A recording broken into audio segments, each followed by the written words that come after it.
Hey Sage fam, welcome to another week of your Cosmic Energy Report and EFT tapping. My name is Morgan Garza and I am going to be your guide for the week of January 30th, 2022. Well, January is over, y'all, and that is it. We have maybe felt a little stuck or low energy or not so high vibe for being the first month of a new year, but don't worry, there were a lot of retrograde vibes going on. Venus was in retrograde, Mercury went in retrograde in January, and so maybe you felt like you were taking a couple steps backward rather than launching forward into a new year, and that's okay. We have to reassess, reevaluate, and recalibrate everything before we can really launch forward. So think of this month as having pulled back the arrow on your bow and arrow before you're going to launch it. So don't be too hard on yourself if you didn't start this month with a bang, or you didn't feel like this brand new, shiny, fresh human that everyone makes you feel like you need to be on the first month of a brand new year. With this energy happening, we also are feeling a little bit lighter. Venus just went direct, and we are going to be feeling a little bit less tension, stress, chaos, heaviness in relationships of all kinds, especially romantic, but also with the relationship with our business and our work, because Venus was retrograde in Capricorn. So expect to feel a little bit lightness, a little bit of movement going on. If things were stagnant, expect those to have new life coming into them.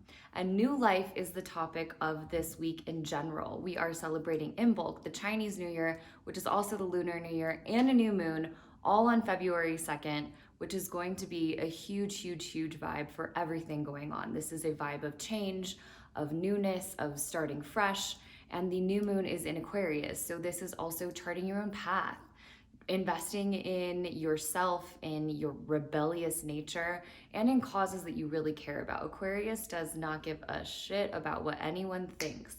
They carve their own path, they change with the wind, and they always, always, always speak their minds. So with this fresh new energy coming in, we are really tapping into every new beginning comes from some other beginning's end. So what is ending for you? What are you creating space for to call in new, or to just sit in the void and the emptiness and the potential of that space that you created?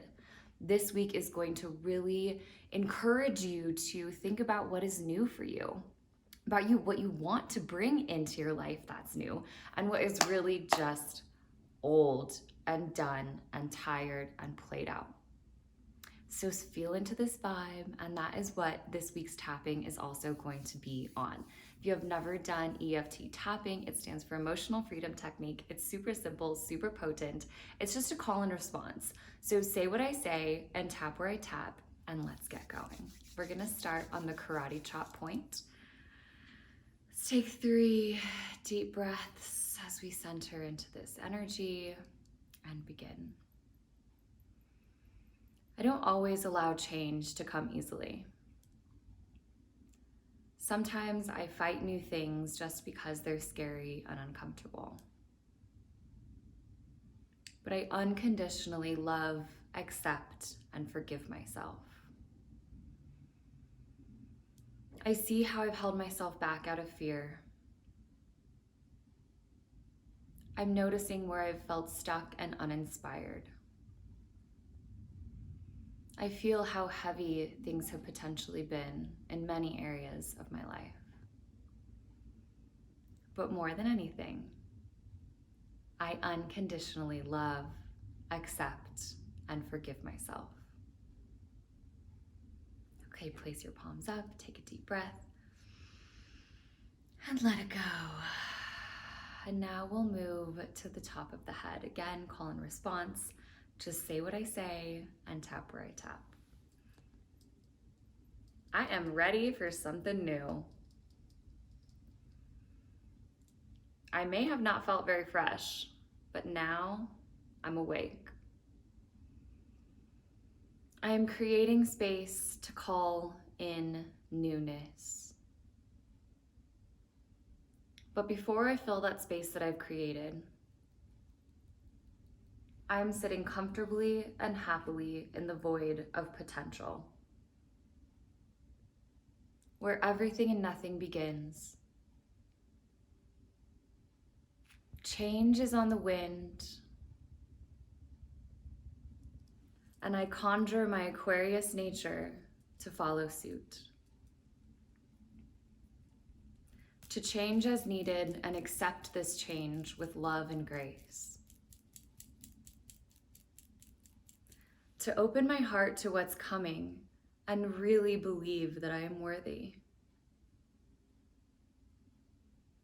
Change feels good no matter how much I want to hold on to the same. At first it's scary, but there's beauty in uncertainty.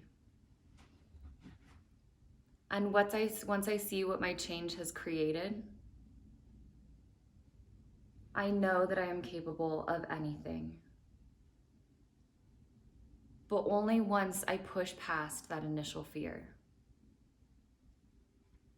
And so I open my heart and my mind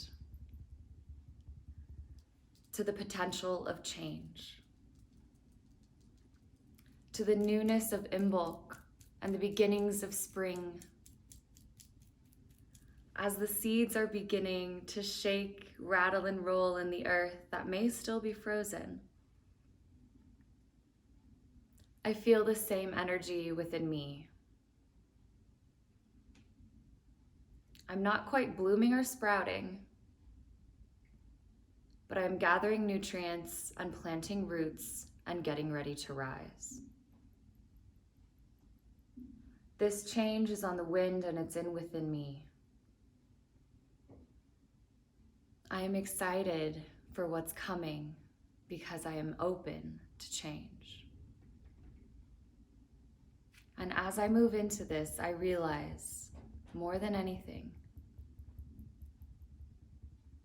that I am the person of my dreams.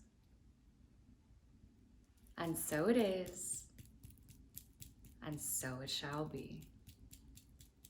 Okay, place your palms up, take a deep breath, and let it go. If you do anything this week, just align with the energy of being open to change.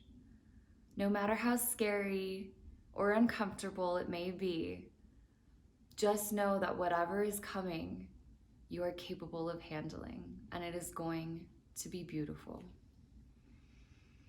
Love, light, and black holes. We'll see you next week.